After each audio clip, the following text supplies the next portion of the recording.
9. Très important.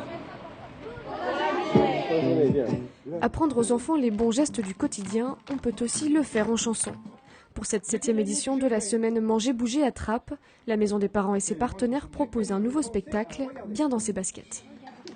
Jacques Cali, pensez à écouter. Jacques Cali, pensez à toucher. Jacques Cali, maintenant on peut goûter.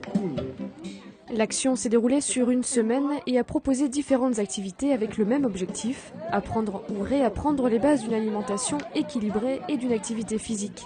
La ville de Trappes s'inscrit en effet dans le plan national Nutrition Santé 2. On s'inscrit dessus parce que au niveau de l'obésité pédiatrique, la ville de Trappes est au-dessus de la moyenne nationale. Donc le taux à peu près des enfants en surcharge pondérale, on va dire, sur la ville est de l'ordre de 18%, alors qu'au niveau national, il tourne à 14 à 15%. Si la ville enregistre une légère baisse de l'obésité ces dernières années, elle poursuit son action pour être au moins dans la moyenne nationale. On pousse. La même chose devant. Ce jour-là, seulement 3 courageuses ont accepté de relever le défi. Durant 45 minutes, entre midi et 2, place au cours de renforcement musculaire dans les locaux de la mairie. Objectif, inciter le personnel municipal à pratiquer une activité physique régulière. Le fitness, c'est assez complet, on peut travailler tout le corps assez rapidement et sans trop de matériel, donc c'est assez rapide sur le temps du midi à faire. Bloqué, talon fesse, plus dur, on inspire, on souffle, 1, 2, gardez bien le genou en l'air, encore. 4. Étant donné que c'est la semaine Manger Bouger, j'ai profité de cette occasion justement pour me bouger. Je vais quand même tous les midis faire un petit peu de marche. Et là, l'opportunité était là et donc je suis venue pour me bouger un petit peu. Et j'en ai besoin. Je trouve que c'est important avant l'été et pour après pouvoir le refaire chez moi.